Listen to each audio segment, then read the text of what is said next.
And we're back. What a situation to find yourself in, What huh? a sitch. What a sitch. Welcome to Tales Unraveled. Welcome to Tales Unraveled. Once again, thank you to people who donate during the stream. Yeah, absolutely. Hot damn. Got $100 from my favorite Christmas donkey, Dominic. Yeah, thank you so much, and thank you to our members as well for being members and all that. And thank you everybody who showed up to watch the episode. We're going to talk about it now. We're going to answer your questions. Yeah. That's part of how we say thank you. While we gather questions, though, this Jesse, first of all, spectacular editing this episode. Loved like the muted bit when everybody's talking and Mod's having a internal crisis. Yeah, that was specifically Jesse's idea. Yeah. What was going through your head throughout this episode? Because Mod's been kind of like like not necessarily like a background character, but like you haven't been like up front as you have in this episode. Yeah, no, for sure. Yeah, because Maud is kind of just a person that is just kind of listening and taking in all the information. She's less of a, you're right, she's like less of like taking charge kind of character, and just kind of reacting to things for a lot of the story. And with this, it was interesting because, like, you know, as we've been pointing out as the episodes for book 2 have been coming out, episode 1 starts with an Alex nightmare. Episode 2 starts with a Karna flashback. So I was like, oh boy, Maud gets something. And then it starts so sad. And I'm like, oh, okay, that's what we're buckled in for. Really cool. Cool. Glad we're here for this. Good. Yes. I'm genuinely just very excited for it. Like as a co-editor, I got to I pitched something which I was like, it's a little crazy, like out of it's bold, I guess. The decision was bold, but it was something that I saw in my head happening as the scene was happening. So I went to Stefan, was like, I'm gonna try something.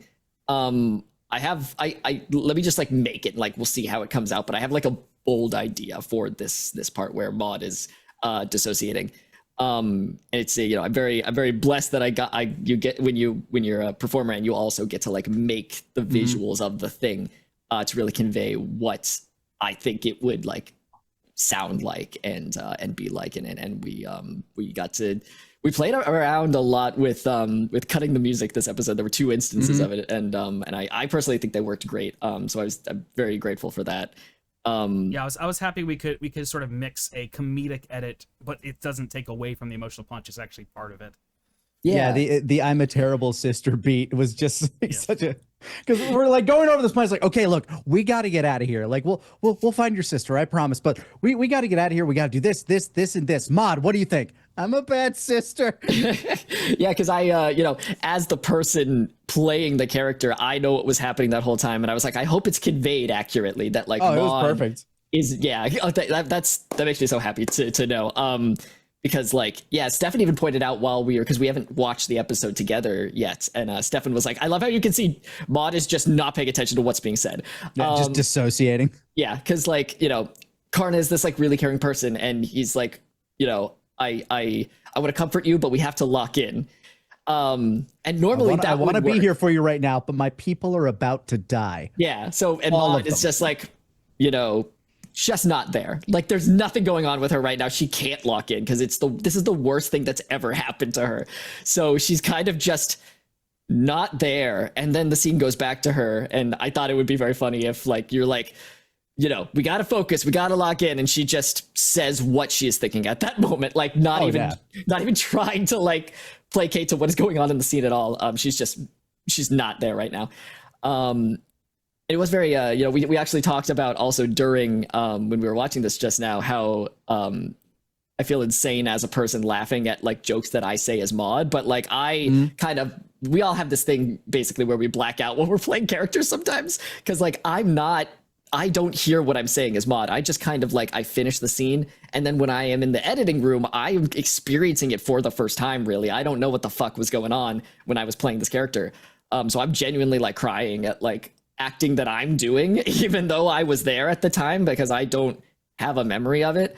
And I feel fucking crazy, but that is something you deal with as a performer. And it feels so like, stupid actory to be like, I'm just really the character, but like, no, I am. I have no idea what the fuck was going on. I dissociated that whole time. No, for sure. Like, if you actually go back and rewatch season 1, if you go back and rewatch book 1, you can see that like whenever like Karna isn't in a scene or part of a scene, I'm just like staring blankly ahead or like messing with something on my paper because like you're trying not to basically let the character in on stuff that they shouldn't be in on. For sure. Yeah, no, that's I like that, you know, with each book we kind of I don't want to say what's going on with 3 and 4, but it seems we get better at letting ourselves have our own kind of space, like with visually with like book 1, all 3 of us were at the table at the same time, so it was kind of harder to like pretend I'm not in the scene, you know, because I start dissociating because I don't want my character to know things that she's not supposed to know, where I'm just kind of biting my lip or kind of just staring at the ground or something, and I'm like, oh, I look crazy, but it's just that we're not supposed to be there right now. You know, so we are mentally gone and we don't know what that looks like visually until a camera's pointed at us and it's like, this is what you look like. And I'm like, oh God. That's why looking ahead to book 3, there's actually like one camera for each of us and we don't need to worry about that anymore. Yeah, it's super exciting. It was something that we, when we were planning on shooting book 3 and 4, because, you know, Quinn flew out, we just like, we shot for like 2 weeks straight. We're thinking about, because we've never shot in this environment before, there were options of we could do 3 cameras, this and this, or we could do 4 cameras so each of us have one angle. And that really excited me, you know, where I was like, let's try to do that, because that sounds really cool as a performer but also as an editor, right, because then you don't have to show if someone's like blowing their nose or not supposed to be on camera or taking a sip of water, then we don't have to expose them, you know, like a spotlight on someone who doesn't know they're in a scene, you know, because that feels rude sometimes to do to someone. Be like, here, you're not on right now, but like, look at you doing this thing on camera. The big downside is really that the file sizes are so big. Yeah, they are. So it's like a give and take of like, is it worth it? And I think it is. I'm really excited to break dirt. What's the word? Break ground. Break ground. Break ground, I think. Break ass. I love breaking my ass. I can't wait. Like to break bad on this episode. Catching up to a few questions we can answer quickly. Who composes the music? I do. And thank you everybody who complimented it. It's so good. I go crazy. Ronan Death asks, how much damage would you say Maud did this episode? Each of those guys, I went and looked it up in the encounter I still had saved, had 11 hit points. So if we want to count that as the damage done, we can. Yeah, I was gonna ask if they had like the guard stat block. That is exactly what they have. So 33 points of damage, Ronan. Caden, yeah, unfortunately, Ronan, this isn't the first time I'm going to be vague about that stuff. Sometimes I'm just, it just they die. Sometimes it just doesn't matter to me. I'm not big by the numbers all the time. Caden Bibb asks a question for Stefan. Which character that you created do you like the most? Which one was the most fun to create? What is your creation process like? Honestly, usually creation process is just have an idea of what character needs to be around for whatever reason, if it's in the planning stage at all, and then figure out a name that seems appropriate. Sometimes it's thematically tied to something they are, and sometimes it's not. And then nearly everything else is improvised once I have the basics of the character. I do very little forethought usually. Cassie is one that I definitely put more forethought into, and I think right now she might be my favorite NPC that we have around more consistently. And I think she's also sort of a party favorite as well. Yeah. But Hard to deny. Some of the context for that will come later, though, I think. She's very likable, like right away, even before she says anything. Like her design is very cute. Yeah, I liked the beat that we got this episode. How she kind of continues to be this like proto Karna in a sort of way, but also like the better Karna in Karna's mind in a lot of ways. She has definitely more of a moral responsibility that she feels towards other people. And it kind of this is one thing that I was kind of very happy that I was able to do at the table. That's the scene where she tried to tag along, like she wanted to tag along for the battle. I was kind of happy that I was able to kind of like pull this in to kind of give like some more, I guess, narrative focus for Maud, in that when I was asking you guys to like fight Cassie, I thought to myself immediately, like, oh shit, Maud's backstory had her like have to spar her sister. Don't hold back. And so I was like, okay, yeah, no, this can be thematic now. Mm-hmm. Yeah, no, I love that. And again, because I'm so in character when that happens that I didn't realize that thematically until you mentioned it. Which like, is honestly perfect. Like, yeah, the fact that you didn't realize, but like narratively, it's a thing. Yeah, that's excellent. I love that. And it's one of those things where, like, we talked about it a little bit last time, but I didn't realize I was going to do a thematic thing where each character gets sort of an episode to be about them until we had gotten to episode 3, and I was like, all right, yeah, no, I've already done it for Karna and Alex. I may as well, where each episode sort of begins and ends with something close to them. Yeah, so may as well keep it going. Yeah, keep it going. Now we have to make the cat sad. Yeah. Well, and also Jesse, like, and this is like related to a question that Southern Vice has asked, like, when did you get the idea of how you reintroduced Skitter Kit? It just sort of came back when I was creating Cassie, because I needed a character to be doing something that would introduce the concept of what the festival is and why it's important and what elements could maybe be fucked with by bad guys. But and I was like, and I can also like have this thing where like things would be harder to get here, so maybe she gets some help. Oh wait, Jesse asked for Skitter Kit to be reintroduced into the story somehow, so I can like start seeding stuff in that way as well. So like a lot of time, if I can weave stuff together, I do. It was also like someone asked, like, how did I decide what characters were going to be on the boat? Honestly, the players asked for these guys to show up somehow. Again, like they wanted the sort of consistent characters to be chasing them, if someone's going to be chasing them. As a fun DM thing, Stefan, after every season, after we record every season, he's like, how was it? Is there anything I could improve on? What things would you like in the next book? Yeah. And that's so like genuinely, that's really nice as like a DM to ask, because I'm kind of just excited to be here. You know, I don't think I have any input, and then you're just genuinely like, did we have a good time? You know, was there anything? Were the vibes? You know, and we're like, yeah, no, that was awesome. Good. You need some. Are we having fun? You want some snacks? Some water? Yeah. And also kind of going along with the theme of us talking about character versus player.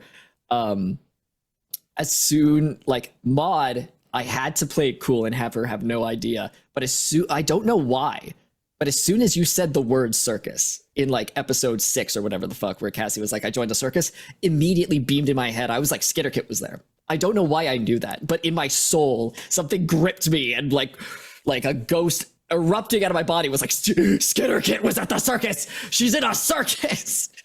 I don't know why. But I was like so excited, but I couldn't. I had to play it fucking chill. Related to GMing stuff, Jason S gave us $10. Thank you very much, and asked, "Still want to commend you on the excellent job of GMing. Thank you. How do you incorporate important plot hooks without making it feel too railroady?" And honestly, it's just that I don't plan them. Like most of the time, like this episode, completely improvised. I just look for a good out, and I just try to think like a writer in those moments, like, when does it feel like this is like a dramatic moment that would leave me on the edge for like, all right, when's the next episode? Because I'm always looking for every single episode to end in a way where you're like, I can't wait to see more. Like, yeah. But it's part of what makes it feel more like a TV show, right? So, yeah. What other questions do we have here? I'm catching up with the chat. Yeah, we did get a question.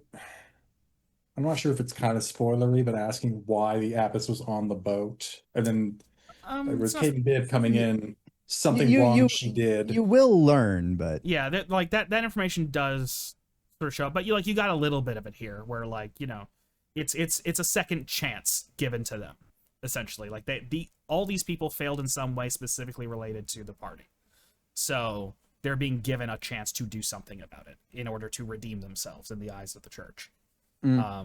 The church is still like kind of big on second chances, for reasons that I don't want to get into right now.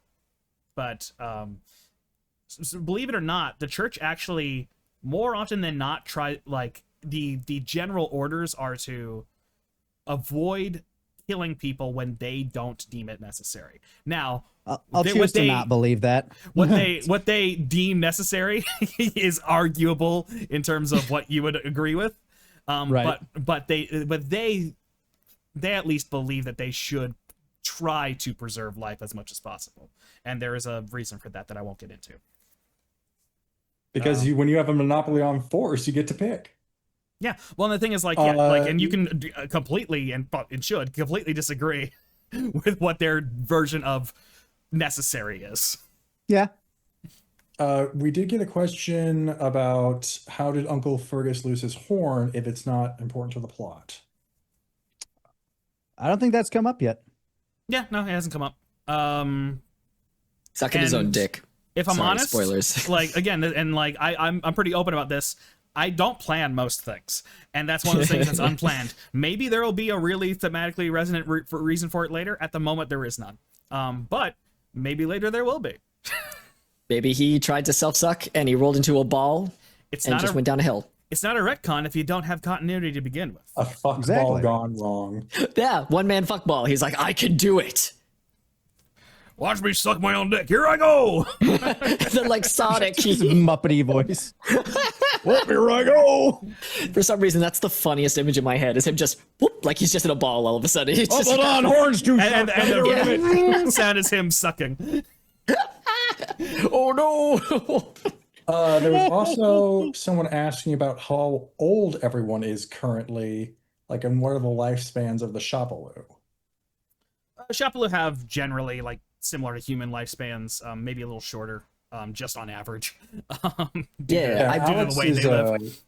Alex is pretty young. I have him clocked at 20. Yeah. Yeah, I believe Maud's like 23-ish, 24. And Karna is somewhere around 130 to 150 years old. At a certain point, it's one of those things where it's like you kind of stop counting. When he first headed out on his sort of on his journey, he was about 50. Yeah, he was around 50. Which means either he's a late bloomer or Cassie is an early bloomer. I think Karna's a late bloomer. That would make a lot of sense. It just feels appropriate. Yeah.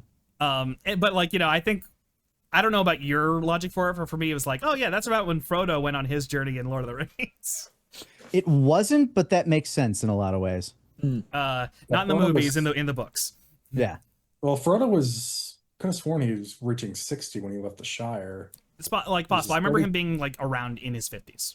Yeah, because he was 33 when Bilbo left. We don't have to get into this. That rabbit hole. Nerds! This episode starts with me. By the way, speaking of other fantasy stuff, does Elden Ring also have a thing where the big tree is evil? Kind of. I thought the tree was just there. Well, here's the thing: the tree is neither good nor evil, but it is the source of all the world's problems. It does do crimes. But it's also the source of all the world's like order, so it's weird. Legit, I had no idea. I didn't know there was a golden tree in Elden Ring, even though I played it. I remember there's being a big tree. The big ass Erd tree. I didn't care. I know you didn't care, but it was there. The game. No bitches. This is why I couldn't get people to play Night Someone Ring. was asking that are the Baphomorians a reference to Baphomet? Yes. Yes, Baphomet and the Fomorians from like that's Wathadinidon folklore. That doesn't mean anything to most people. To people who it means something with, you know what I'm talking about. You think you're so cool because you know things. Most of my ideas thing. just come from the same stuff that inspires a bunch of other fantasy stories. So when there's crossover, it's just me reading the same really old stories. I wanted to know the least amount of things possible. I hit my head with a dictionary 47 times before I go to bed every night just to forget all the things I learned that day. That's how you learn. Cool. That's how you make more space. Yeah. Well, it's better than sleeping with a dictionary under your pillow. To like absorb it? Yeah, no, learning through osmosis. Oh. Matthew Monkbot asks, so the episode ends get planned in a session? Yes, usually we end a session when an episode ends for everyone else. Like we try to have that line up. And it doesn't always work out that way. Yeah, there's some days where we've had to do like 2 first, but yeah, like, and there's only one time where I've ended it and then decided, no, we should record more tomorrow. We always had a pack. We always had a pack for 2 days. Yeah, but like but generally we try to have it line up with everything else. I try to maintain the sort of actual play element of it as much as possible.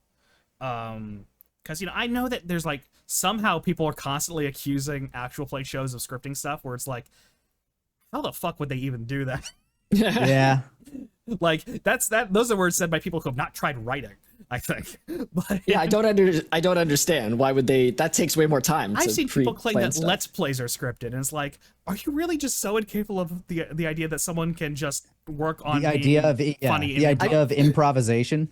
Yeah, I mean, honestly, I forget who was saying it recently. I was watching an interview with someone who does improv. Might have been Nicole Byer, but yeah, I think she was just amazed because people would come up. A lady went up to her after one of an improv show that she did and was like, "That wasn't like, you didn't make that up, right? Like that was a script." And she was like, "No, we make all of this up." And she's like, "You can't do that. That's not."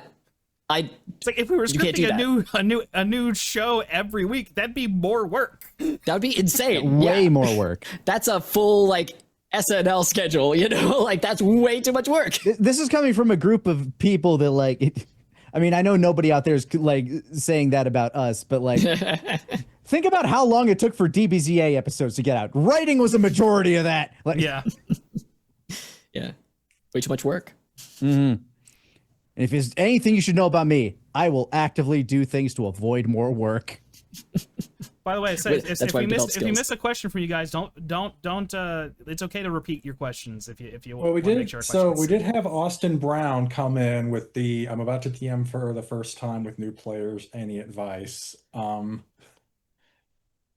You got to be open to especially if you're new to it. If your understanding of the rules is loose, be prepared to loosely adjudicate what's going on. Yeah, you're not going to have full control. Yeah, like I'm comfortable like with how we play. We're very loose about rules. Like and honestly, especially next episode, episode 9, you will see me read a rule out and say that sucks. We're not doing it. Yeah, we do a lot of rules by committee where we'll be like, would this make more sense in this scenario? And you'll usually be like, yeah, why not? Yeah. It's a very collaborative experience. And just remember that like you're all friends and that's why you're doing it, you know? And I'll point out, there's always like luckily like nobody in our audience has been shitty about this, but like every once in a while you'll find someone shitty who's like, that's not what the rules say. The letter of the rules is like, you know what's also in the book? The rules can get thrown out if it's not fun to you. Yeah. You know what's also in the book? That is rules as written. Mixing fabrics and eating shrimp. Anything you would say is rules as written gets undercut by the fact that the rules as written is also throw away rules you don't like. So loosey-goosey. So yeah, like we're very loosey-goosey, and like if a player at the table like disagrees, they will tell me at the table. We don't always include it, but like I'm like these guys know that like I'm always open to discussing stuff. It's like and when it comes to rule stuff, I generally trust Nick and Quinn over myself in terms of like this is what the rules say, and then we'll like sort of work together and like, well, how do we feel about that rule? Do we want to do that? Yeah, trusting me with that, you fool. And like yeah, if there's disagreement, I'll look it up. But yeah, and you know, it's relevant for this episode too, actually, of the have a conversation with your players about, you know, what things are out of bounds, what things are like, are you cool with this and this and that or whatever. If there's scenes where that might be like romance or something like that, or like make sure everyone's like comfortable with what's going on, because you know, with this episode, this was the first time that like everyone at the table had seen me so in character, where after because there's also, I understand the perspective of Stefan as Cassie springing that fucking hard ass line on me. I was like fucking, as Maud, I was fucking devastated. And so there was a moment where I was just kind of like dissociating, where Stefan like kind of like bro character was like, are you okay? You know, and I'm like, no, keep going. Like, don't look at me right now. Like I'm Maud right now. Let's keep going. And everyone was like, cool. Okay. And then we just kept going. But this was like the first moment where like, you know, we had talked about like, I'm pretty chill with everything. But this was the first time that it actually came into practice. And we just had a little talk about it. It was like, okay, awesome, quick. Awesome, great. Let's keep going. And it's nice to have those kind of conversations with your players and stuff, and just make sure everyone's like happy and comfortable and stuff. Because I understand, there's a difference of like, am I hurting Jesse or am I hurting Maud right now? And I was Maud, so everything is fine. Yeah, that is one thing as a new GM you definitely gotta get used to, is like there are like the limits of your players. Having that conversation is very important, just to kind of go back to that one conversation. And we did have that discussion, and and everyone was kind of like, anything goes. Yeah, for me, it's like it's very, very difficult to upset me as a player. Like, you'd have to put in actual efforts, like dig up my actual skeletons kind of shit.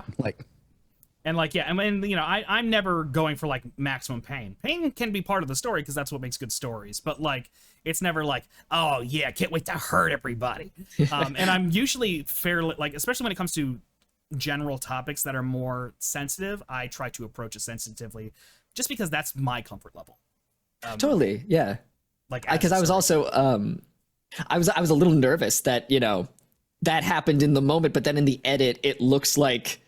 I was nervous as a viewer. I'm like, are people going to think Stefan's an asshole? Because in the edit, we just keep going, and I was nervous about that, but everyone seems to be having a great time. So I'm like, okay, good. Like, I hope people understand that, like, everyone asked for consent. Everything was cool, it wasn't not bad. It's good. Everyone's having fun. And it's great. Don't worry about it. It's fine. It's fine. Fluffy Puppy asks, did Grandpa and Elder Karina hook up? I don't know. It's none of my business. Oh, for sure. I love having that whole conversation about this, and they'd be like, did they fuck? For sure they did. That's none of my business. Absolutely Karna's business, and they absolutely did. Yourself and in private. There was a question in the Twitch chat that at least I have relevance for. Were any dice bad enough that by the end of book 2 they had been permanently put in dice jail? No spoilers, just wondering how hilariously bad the rolls might get. So I haven't put any dice in dice jail, but there have been times where it's like I actively avoided picking that dice again for at least another day or two. And I'll note, these, like, particularly Quinn and Jesse are prone to the superstition around dice. I do not subscribe to that bullshit. I pointed out during this, I start kissing my dice. I kiss my dice once, I think, and I get like a really good roll, so I keep kissing it every time. And then I got like 2 nat 20s this session. So like, dice can be badly balanced in a way that makes them bad, but they don't have souls. They don't care. Yeah. I have a dice that was given to me as a wedding gift that seems to roll above a 10 way more often than anything.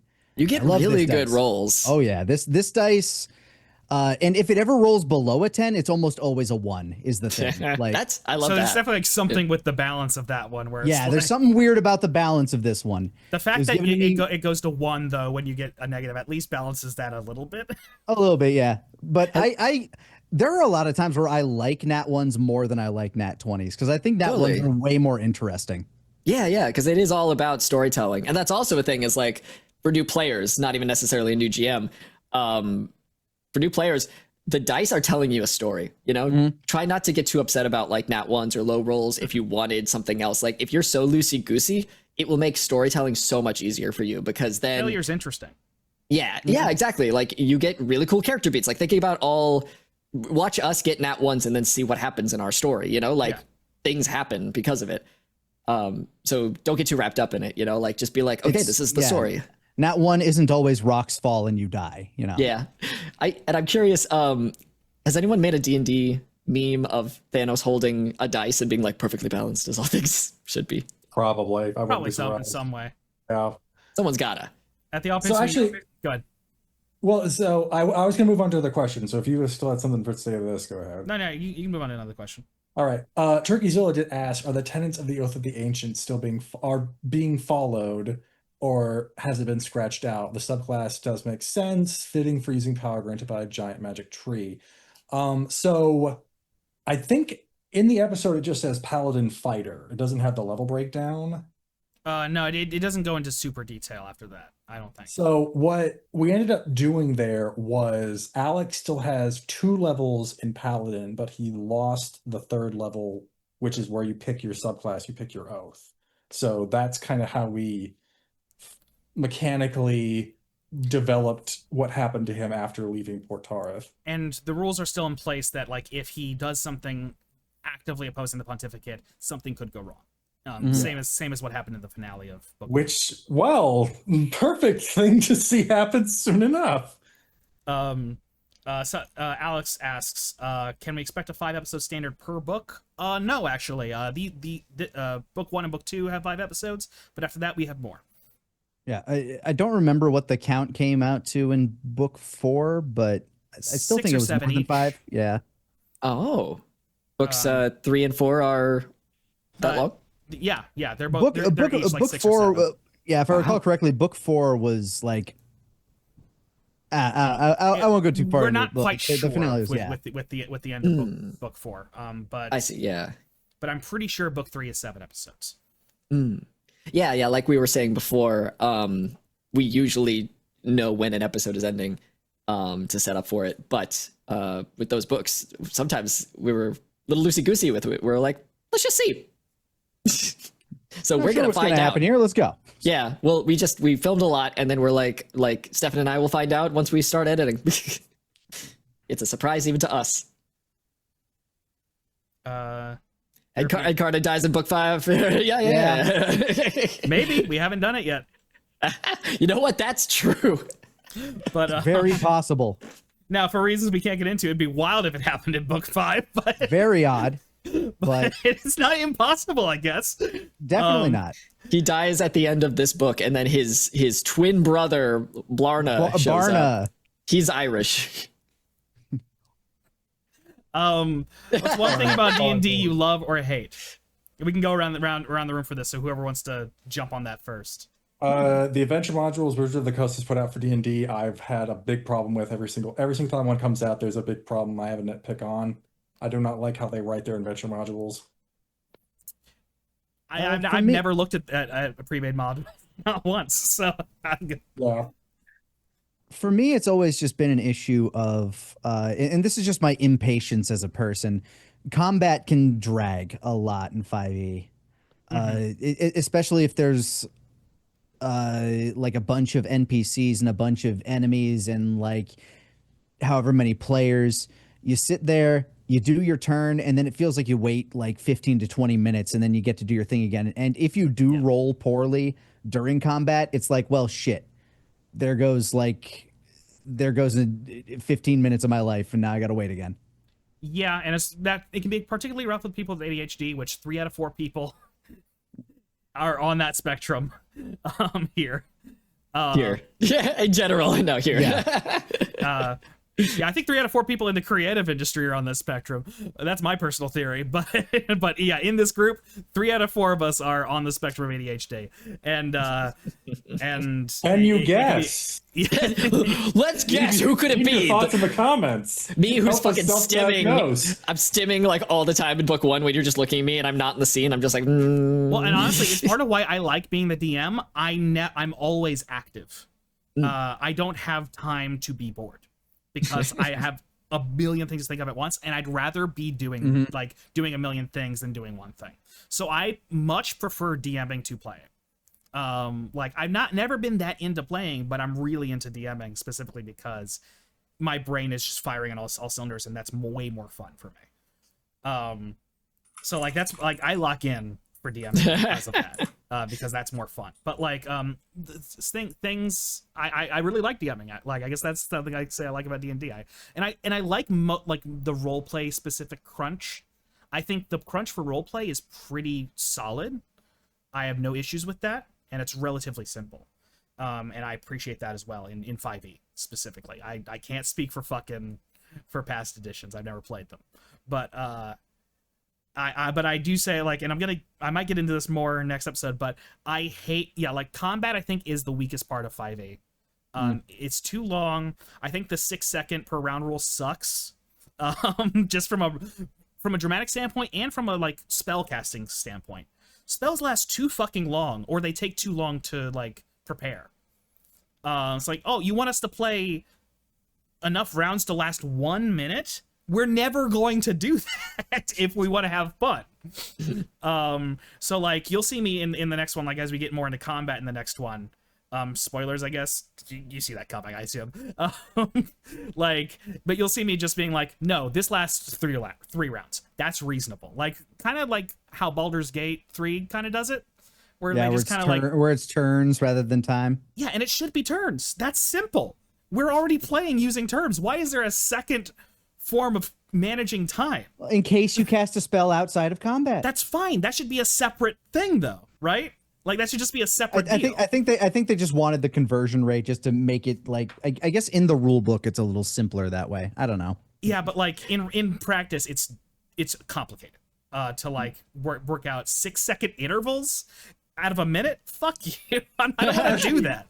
Yeah, especially if there are circumstances where you don't have everyone in the fight, then you have to worry about, well, how much can this person do every 6 seconds, and when can they be brought in? Because if they're a minute away, well, then that person's sitting there for the whole combat, because there's no way this is going to take 10 turns. Yeah, well, and if you don't want to do fucking 20 rounds of combat, right? Like, then every fight is less than a minute that you do throughout your entire campaign, and that's an hour of gameplay. Yeah, and dramatically, that's boring. So like, I just reject that rule entirely. Like, people just are like, oh, this is always true. And I'm like, it's not true for me. This fight was a couple minutes because that's a more interesting version of reality. I love improv. I love the role-playing aspect. I love having fun. There's a point in your life where you like stop playing pretend and you stop drawing as like things that you liked as a kid. Taking naps. We're all just big kids. I think that's part of growing up, is you realize like we're all just big kids and we need to like satiate that part of us that likes to have fun and play with our friends and go outside and go in the woods and like climb trees with our friends. And this really lets you stretch those muscles. And I'm becoming a stronger improver because of it. I'm becoming a stronger actor. It just like stretches every part of my brain that loves being alive. You know, like I was put on this earth to do this shit. I'm really bad at everything else, but I'm really good at I hope I'm good at the creative side of things because it makes me feel alive. My roommate's here at home. I just love like just because also like that's something having friends as an adult taught me too, is like painting and like drawing and stuff. You could just sit and like, it's called like parallel play or something like that, where like you put on a TV show and all your friends just kind of like paint, and it's really fun. And you don't know that you could do that as an adult, but you can. D&D has that same thing of like you could just sit in a room with your friends and play pretend, and it's really fun and not lame at all, actually. And I hate waiting for my turn in combat. I think that's the longest period of a minute. It's like holding a plank when you're working out, where it just feels so long, even though it is not as long as you think it is. And I feel selfish every time. I'm always like, when is it Jesse turn? But also I'm like, I'm not doing anything. I'm sitting here, So those are my picks. But as you guys will see in episode 9, our combat tends to be very roleplay focused. We make sure there's story happening during combat, which definitely helps us all feel more invested, I think. It's not just numbers flying around.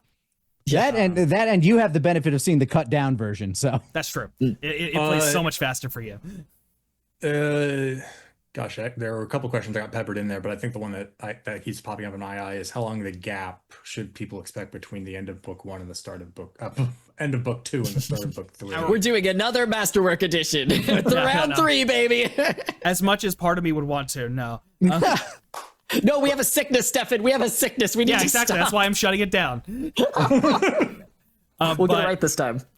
But the goal is to have book 3 coming out in the fall, I think.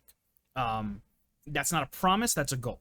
That said, we are like sort of shifting folks a little bit so that we can more easily make that goal, because we believe this project has like some legs. Like not just creatively, like we're all excited about it creatively, but like financially, which unfortunately thank you for supporting us. Yeah, thank you for supporting us. Like, I fucking hate having to worry about, will the show make money? I fucking hate it. Like, just being real with you Look guys, forward I to our hate that shit. Kickstarter, flying Quinn back to Burbank to become another book. And I don't want to do that either, right? Like we don't want to do that. Yeah, genuinely, like, thank you so much if you've been sharing the show with like your friends and donating and all that shit. Like, it's going on Reddit and forums and whatever. Yeah, pimping it out. Genuinely, I'm so touched thinking about like people that are like, I showed this to my partner, or I showed this to my friend group, or I said this to my dad. Yeah, no, and people just saying that like they couldn't really get into the other ones, but they could get into this one. Specifically, people have been mentioning like they appreciate that it is friendly to people with ADHD like us. And it's like, yeah, that's kind of why it exists. Because as much as I really like other stuff, like I'm literally wearing a Critical Role shirt. I really like Critical Role, but I have to watch fan made highlight stuff because of my brain sickness. Yeah, no, it's really hard for us to, sit down and watch a thing that is like, I'm sure One Piece is great. There's so much of it to get to the good parts. I have to wait until I'm retired to actually try to watch that show. Yeah, no, it's genuinely really touching for people to be like, I couldn't get into D&D until this show. Like, that makes me want to fucking sob, like, just like thinking about that. And everyone who says like it makes them want to play D&D as well, that's also very meaningful. Yeah, that's so nice. So thank you if you've been sharing it. Whoever hacked the big ball in Vegas and played it on there, thank you for that. Oh God. Golden Bomber asks, what would Moira have said / done if Maud was able to hold Commander Tremont hostage instead? How would that have gone? I think exactly the same. Yeah. Well, yeah, and also, yes, that would have been very difficult to do. But yeah, it would be so funny. He's so tall. Yeah. Would have gotten like the knife up there and just looked down. What? Yeah. Or Maud would have had to have like jumped on his back and held it there, and he could have just like. Yeah, like, no, landed he legit on his back, like trust. That would have been awesome. That would have been so fucking funny. He would have smashed her like a pancake. He's so big. Yeah, just jumps up and like bonsai drops you, landing on his back. Yeah, all of Maud's bones crack and she dies. You would have like stabbed him in the throat, and it would have been nothing more than like a shaving nick to him. Yeah. Someone said they showed episode 1 to their evangelical Christian mother. To quote her, "Maud's a lot of fun. Why do they say the F word so much?" Sorry. I love that. Can we have like a section? We're not sorry. Don't. Funny. It's a race.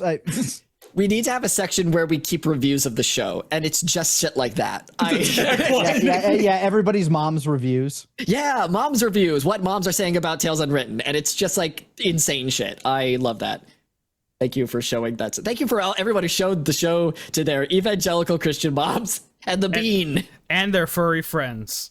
Their furry friends. Baggy says there's a dumb cat that's hot was the pitch to the furry group. Yeah, Baggy says that they pitched it to their friends saying there's a dumb cat that's hot. I love that. Oh my God. Guys, we need to collect these. This is really good. If you have an insane review, if you showed the show to someone, like not tweet them. Show them to me at Blue Sky.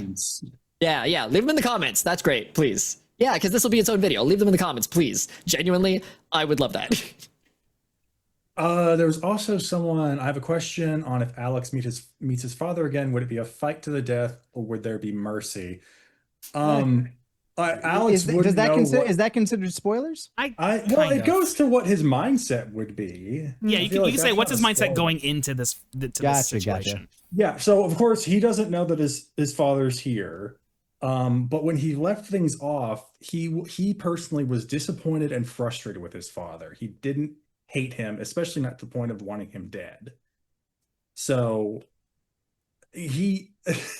I guess you could say my reactions to the thought of Maud maybe killing him without Alex even being there somewhat mirrored Alex's own thoughts. That was so funny. Your face is so fucking good. I hope I never have to see him again. That's the one thing we're going to miss out on with the separate camera angles is now I'm completely divorced from whatever the hell you're doing. I can show it, though, is the thing. You could. It gives us the freedom to be like, I want to show this. Click. I want you in a little sidebar.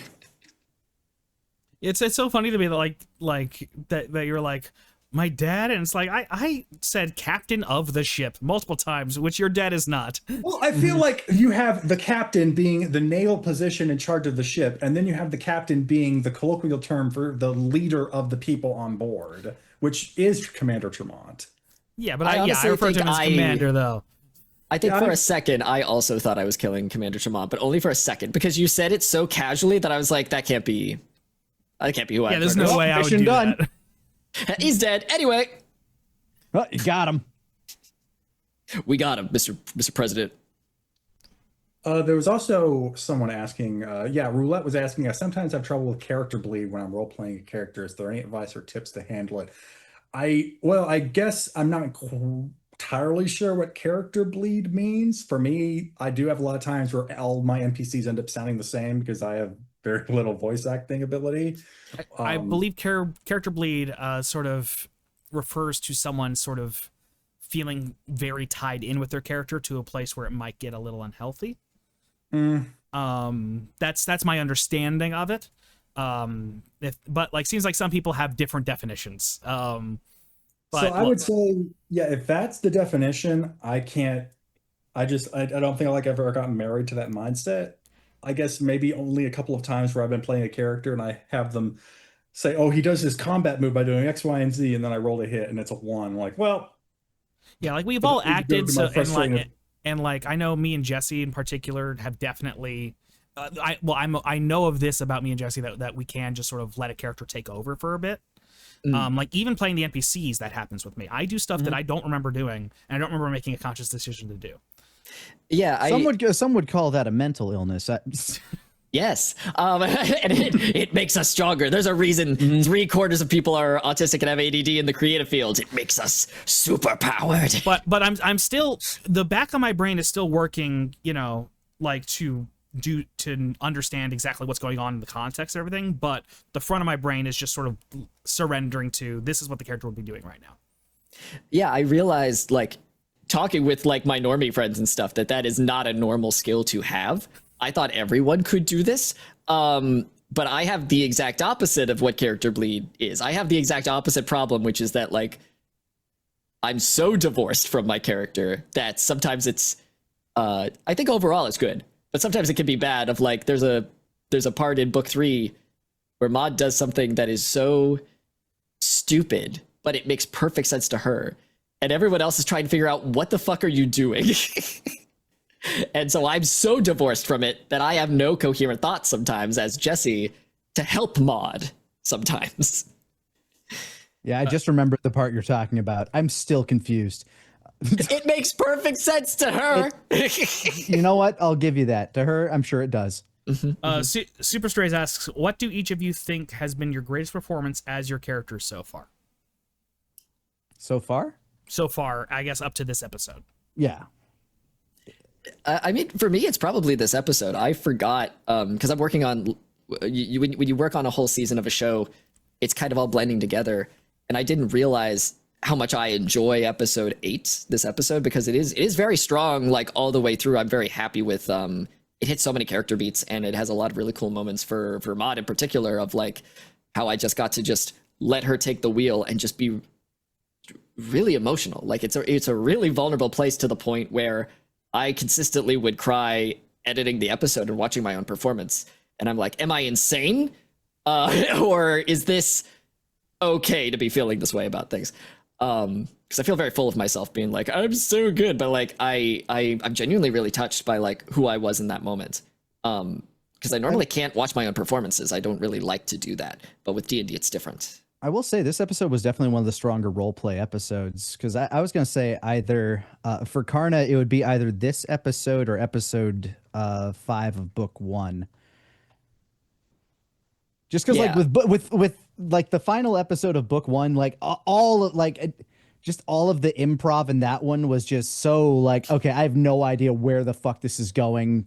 Let's see. Yeah, no, episode 5 does have, sorry to cut you off.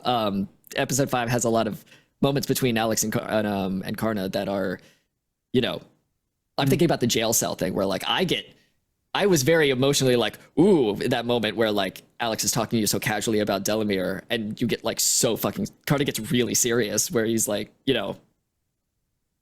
everything, I think you worded as like every touch of like kindness or whatever that was on his head on his face is just gone now. Yeah. Like That's one habit I got into as a player of like specifically playing live play on like, being streamed or recorded D&D is describing everything that's going on in my character's mind and expression just for people that are listening and watching. I really appreciate that too, because I, especially in book 1, didn't do that. Like I got a lot of help from Quinn and Stefan and Nick of like, how is Maud feeling at this moment? Or like kind of prodding me in order to like describe things more. Yeah. And I realized, oh, I'm not doing that. You're totally right. I'm not describing what's going on right now because I'm too in character. That's it. That's the problem. That's why it's bad that I have this problem of whatever the opposite of character bleed is, because I'm so in character. I'm not describing myself to the other players at the table. So that's difficult to deal with if you don't know what the fuck is going on in my head. Yeah. And for myself, I think Maud's backstory is my strongest performance that the audience has seen so far. Because yeah, like that's got both Skitterkit and Rufflepaw, which I think are both very diametrically opposed performances that I'm doing in the same scene. So I think that's probably the strongest I've been in a single condensed part. Yeah, no, I love that because it was my first time playing Maud and my first time seeing you DM. So playing these members of my family that are so different from each other, it was really, really impressive, like to just experience that for the first time and be like, whoa, okay, because it was the level of like, yeah, I'm cool with everything roleplay wise, and then all of a sudden you're my mom and you're like abusing me, I'm like, oh, okay, we're doing this, cool. I'm like really excited as a performer to be like, I'm so excited when someone matches my energy in a scene like that, where they will just like not worry about who Jesse is as a person. Like, I know you care about me, but like, we just need to be characters right now. It's also like with we're telling a story. Yeah, exactly. Like it's like that, and it's also and you asked like me with to. I asked you to do this. Yes, like with Nick and I playing Spider-Man and Karna. Craven. God. They both have goatees and start with a K. And fuck. We got to like play opposite characters of like, we hadn't got to live action act a lot together, and like doing the Spider-Man stuff was like really cool because we could just trust each other as people and be like, I'm gonna be above you and I'm gonna hold a knife, and I'm like, well, I trust you with my life. We're just doing this now, and it was really cool as a performer to be like, I trust the other person in the scene. And I'm sorry, Quinn, did you get to answer the question? I did not. You're all speaking so well. I interrupted you, and then we skipped. It's your turn, though. Yeah, I feel like I'm usually the most critical of myself because there's always a moment where I just hate the sound of my own voice. I feel like the question was specifically about so far, because I do want to have the caveat where I feel like I actually put myself out there a lot more in book 3 and book 4. I agree. But so far, I feel like the episode 5 was probably the closest I got to matching where I was in my head about where Alex kind of was so conflicted, especially like the jail scene before the breakout, starting when he went to go see Karna in that cell for the first time, and pretty much everywhere in between was where I was trying to evoke that conflict he was going through of, this doesn't feel right, but I thought everything the church did was right. And it's also the first time you actually got to play Alex. So, not including the backstory. Not doing the accent that I just can't quite place where it is. Vaguely Baltic. That was great for the character, in my opinion, because like we win, because I didn't know Martin was Alex, so when we first started playing and you were doing an accent, I was like, cool, okay, let's go for it. Let's see what happens with this. But it's very in character for Alex to be talking like that when he's in disguise, because Alex is very serious, but he's very goofy. Like when we see him in these moments of like, especially book 2, he's been able to come out of his shell a little bit more. And he's actually, he starts as this very stoic character because he's in disguise, but you find out Alex is actually very funny. He's like a goofy guy. Well, and he comes from a background where he didn't have friends. Like he had comrades at best until he met the party. This is the first time he's ever been able to try and be himself, and he doesn't even know who that really is yet. Yeah, the only relationship we know of someone his age is antagonistic. Oh yeah, and that's so. If you remember back in his intro episode, his rival in Clarence. school was Clarence. Clarence. So that's what Don't worry, I remember Clarence. I'm keeping it in mind. So on the beach, when he's trying to be a scholar, he's trying to evoke what he thinks Clarence became after they graduated. So that's why he's like, "I am from the Institute of Bottega, good sir." That was such a fun scene because I was ready to play it straight, but then you went like dialed it up to 11. So I was like, "All right, I'll match this energy. Let's fucking go." And Stephanie, you're so right. It's like, no, I should give you disadvantage for that performance. No, if you guys do something that strains reality that people would believe it, I will give you disadvantage. I love that. You're correct. We were watching this episode. Someone had commented, I love Alex being on drugs and doing this just really fits for his character because he's like loosened up, like he needs to relax. He's just chill out a little. It will be interesting to see how the party powder effects are bookended in this book. Because it's coming. It's coming. Southern Vices did ask, forget my D&D ignorance, but has Alex lost some of his magic ability because he's not Lord of Fora? So at the moment, he's still loyal to Fora, or at least he believes he is. He thinks there's a problem in the church, in the pontificate. But mechanically, that was represented by him losing his third level of Paladin, which is the one where you get your subclass, you get a lot of your kind of special features. At the moment, he is actually 2 levels in Paladin, 2 levels in Fighter. Kind of the idea of he's leveled up with the group, but only really focused on his martial ability at this point. Someone also asks, will there be a released version of the map of the Bastion Archipelago? Yes, I think that is our plan. I've been working on one that's more visually what I would like it to be. And it's definitely in the cards for us to sell it as a poster or something if people want to have it. But I want it to look pretty if that's going to happen. So, so I have been working on something, and also I've been getting the merch store set up. It's getting ready to go. We'll have it sort of set up before the season ends, so that folks, if you guys want stuff, there will be stuff for you if you'd like to support the show in that way. But you don't have to. Let me make that always clear. You don't have to do anything you don't want to do, but if it seems cool, we won't say no. Unless you want to see more of it, because that. No, I will. It does help. The support will always make it go further. Unless you want to hack Yankee Stadium and play an episode on the big screen. When it comes to an art book, I think that's going to take a longer time to be happen. It's going to take a longer time to be happen because we gotta see how other stuff performs first. We can't commit ourselves to putting together an entire book without knowing that it will sell. That's a lot of work. But it is very validating for us to be talking about it'd be really cool to do an art book one day, and then people out of nowhere are like, I'd love to see an art book. No, yeah, that feels really good. That our love to instincts hear are correct. what you guys would be interested in having. That's 100% information we like having. It's 100% a compliment. As long as you're being polite about it, I'll never be weird about that. Christopher Valdez asks, is there a place to send fan art? I'd say, yes. If we can make up a hashtag right now. Just Tales Unwritten fan art. If you use that hashtag on Blue Sky. Okay. Blue Sky. Gotta make sure about that part. Yeah, Blue Sky specifically. You can do it on both. I still track the other one. I'm not gonna see it if it's on X. I won't see it. So. Oh God, it is called nobody calls it that. Yeah, well, Twitter's dead. I'll see it if it's on Blue Sky. We should search the hashtag to make sure there's nothing. Oh no, it's all porn. Oh God. No, once we put it out there, whatever's on it's on it. All we can do is just not promote it after. Yeah, Tales Unwritten fan art. Is that what we said? Just hashtag Tales Unwritten. There's why overcomplicate it? That is true. Yeah, I suppose. It could just become complicated later if that tag ends up getting used a lot, but it probably won't. So Tales Undrawn.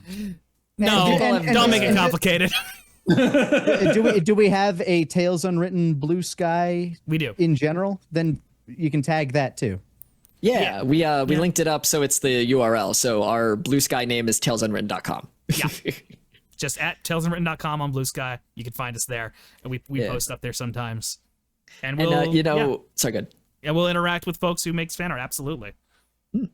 Yeah, I just checked the Tales Unwritten hashtag on Blue Sky, and there's some posts that are about our show Tales Unwritten and not about anything else. So that's clean. Let's do it. Oh yeah. Sure. Yeah. Hell yeah. That's so nice. That's so nice to be like, I wonder if people will use this hashtag. And maybe we can use this as a platform to show off some like fan art. I always liked doing that at TFS at the table. Yeah, that'd be cool. Yeah, very nice to be like, I wonder if anyone will use this hashtag, and people are already using the hashtag. So yeah, just hashtag Tales Unwritten. We'll just go with that for now. And if we have to change it later, we will. But it'll probably be fine. Yeah. Or you can add us. Like that's also an option. Yeah. That's so nice. We do also have a Tumblr. I'll be honest, it doesn't get a whole lot of use, but Tumblr still exists. I thought when they got rid of porn, it just died. No, Tumblr's actually pretty active. It's a pretty chill community now. A lot of people ran there after what happened at Twitter. Are we posting videos and stuff on Tumblr? Sometimes we should. Yeah, we should see what happens. You know, because Tumblr would probably really like what we're doing. I've been doing a little bit here and there. Yeah, let's see. Maybe we'll get a huge Tumblr following out of nowhere because we're just like, you know what? Here's some weird shit, and something randomly pops off. Reasonably asks, is there any way to donate money in general? Here's a good place to do it. Yeah, we don't have like a coffee or anything. But we did create that third tier, right? Oh yeah, we do. Yeah, the rare tier for membership. Yeah, the $10 tier is kind of there. We have like a little bit of incentive for it, but it's kind of just there if you want to give a little more. But will there be more cool battle map setups like in season 1? Well, maybe tune in the next episode, which I'm going to be putting live here on YouTube very soon. Especially for those that were just gifted. For those that were just gifted memberships over here, I saw some gifties going out there again. Thank you again. Oh yes, thank you. Thank you for gifting. Anyone who does that's always appreciated. That you're allowing other people to get like early access. You're being very kind. Yeah, you're giving the gift of making someone a beta. as soon as this stream ends, it will be available on for YouTube members, and a little bit after, because I haven't set up the post yet, it'll go on Patreon as well. Enjoy beta testers. A little bit after, meaning a couple minutes after, like it's about to be up. So, but I do think we should call it there for this one. Thank you all so much for being here, for asking questions, for talking with us, and we'll see you next episode. Hell yeah. See you next week. See you Adios, next week. everybody. Bye.